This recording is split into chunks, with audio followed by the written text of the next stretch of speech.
Hello and welcome to the Genuine Learning Blog. My name is Melissa Galasso, and today we're going to talk about, no surprise, COVID-19 funding, and in particular a recent AICPA technical Q&A regarding these funds and what is the appropriate accounting.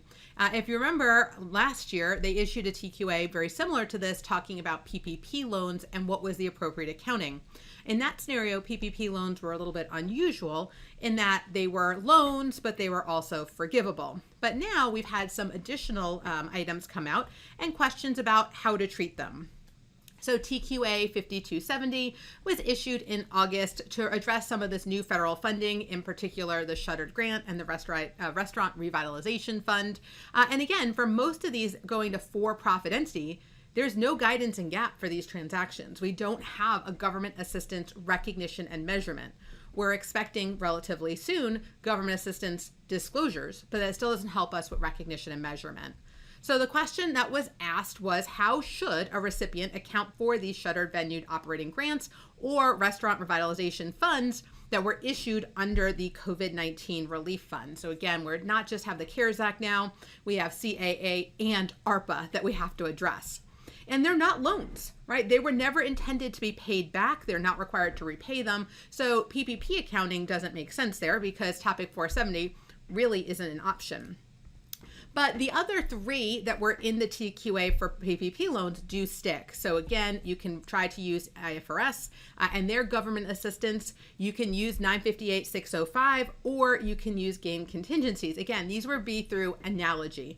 Not technically exactly on target specifically for nonprofits. It was excluded for profit entities, but it's an option that would be available.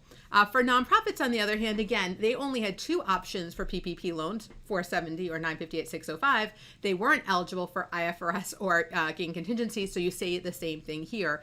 And the expectation is most of these governmental funds, for-profit businesses, are going to use 958-605, and they're going to use this revenue recognition. So again, 958-605 introduces the concept of a barrier in order to recognize revenue. And so obviously you have to incur eligible expenses, the restaurant revitalization and the shuttered grants, very specific on what can be used that funds for.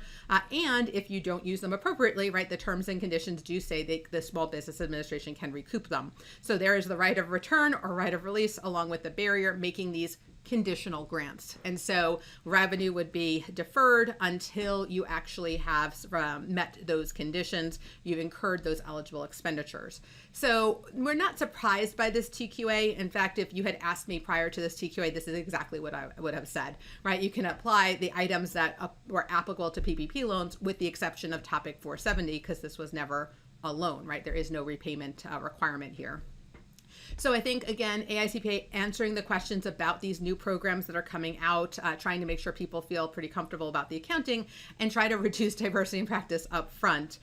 In the meantime, the FASB does have an agenda consultation project, and I just want to tout it one more time on the blog. They are asking, do we need government assistance recognition and measurement for for-profit entities? Is that something they should work on? Currently, we don't have that section of GAAP. We only have, and it's not even issued yet, the government assistance disclosures that they just finalized. And so this might be an opportunity for FASB to take a deeper dive. So I encourage you to provide FASB some feedback on that invitation to comment for their agenda consultation. But that's it. That's a wrap for today's blog. Again, not a lot of content there, but definitely some very practical what's going on right now in terms of accounting. So thank you so much for joining me on the Genuine Learning Blog, and I hope to see you on a future blog. Have a great day, guys. Bye-bye.